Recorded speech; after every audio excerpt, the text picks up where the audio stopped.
Why would I back down? I've always been a fighter. I'm here for the more fighters. This is personal passion for me. Allegations of excessive drinking and mistreating women. Now another pick is in peril. A new top prosecutor and sweeping changes cracking down on crime in Cook County. Plus, the pardon that's shaking both sides of the aisle. But what is a pardon?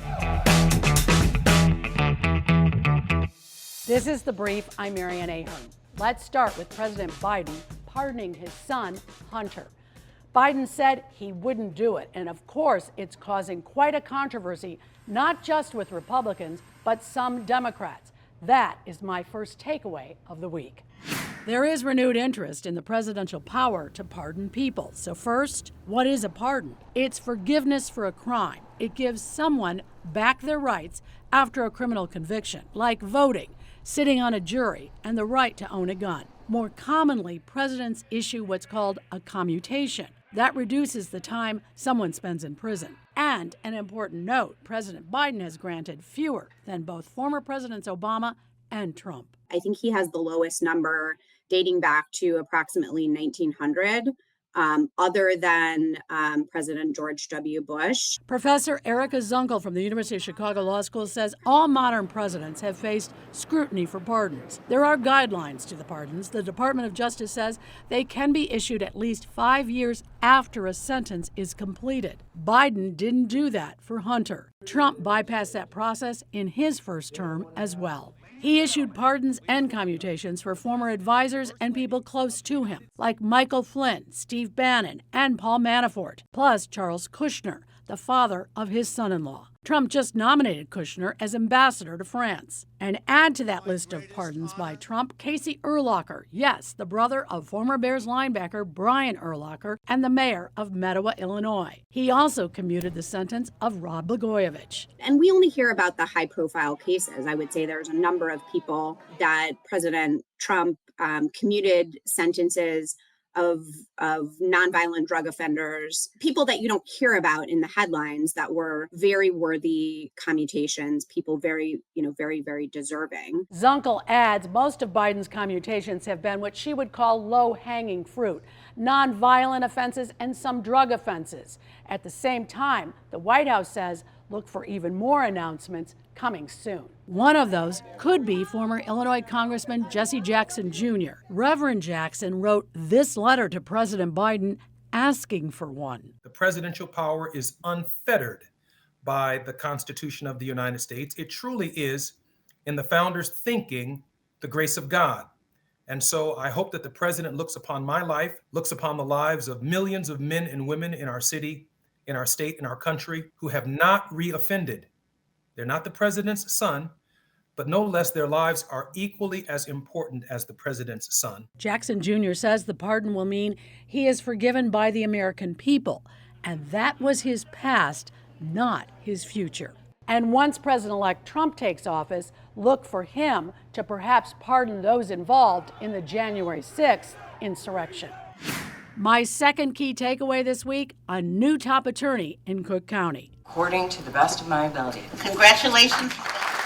Right away, Eileen O'Neill Burke is making changes. First off, she's cracking down on shoplifting, a big problem that's earned alerts from Chicago police. Other changes? New policies to put people in jail ahead of trial for any of these offenses. We have war zone numbers of people being wounded by gun violence right now. We are having a mass shooting on a regular basis. We are becoming numb to the numbers. I don't want to become numb. I want to do something about it. And we're staying local for my third takeaway, Chicago's do not hire list. It's in the spotlight because Mayor Johnson fired his communications director, Ronnie Reese. This week, 4 former city employees, they were all hired by Lori Lightfoot, they spoke. They said they were fired and placed on that do not hire list as retaliation for speaking out against Reese. There was no room for growth. It was just whatever we did was wrong. Recently, they were removed from the no hire list. The city's HR commissioner appeared before City Council on Tuesday. What should they do if they experience retaliation? They can come back to the Department of Human Resources because, again, we want every employee to feel secure in reporting any type of harassment or discrimination at the city. Mayor Johnson denies he knew about the complaints against Reese until recently. He blames a process he inherited about how to handle these complaints. But the Lightfoot administration passed enhancements to the sexual harassment laws more than 2 years ago. There's not a tolerance in our administration for misogyny, racism, sexism, anti-Semitism, anti-blackness, anti-immigrant. No tolerance. This week, I also talked to former Mayor Rahm Emanuel, who is now the ambassador to Japan. What's next for Emanuel as he heads back to Chicago? Well, he didn't exactly commit. This is a non-elected position. Chief of Staff for Obama was non-elected. Senior advisor to President Clinton was non-elected. There's a lot of different ways to serve, and it doesn't have to be just in that type of public life. There's stuff that, you know, my interest in education, you know my interest in children, so we'll see. We also talked about what went wrong for the Democrats in November. When 70% of the country thinks the country's headed in the wrong direction, the economy's not good, that is a structural anti-incumbent environment. Let's talk about President-elect Trump's cabinet. The turbulence, it is not over. Trump's pick for Defense Secretary Pete Hegseth is hanging on. He's fighting allegations of excessive drinking and mistreatment of women. Trump's choice for administrator for the DEA, Florida Sheriff Chad Chronister, is out. He's the second person named to a position needing Senate approval to withdraw.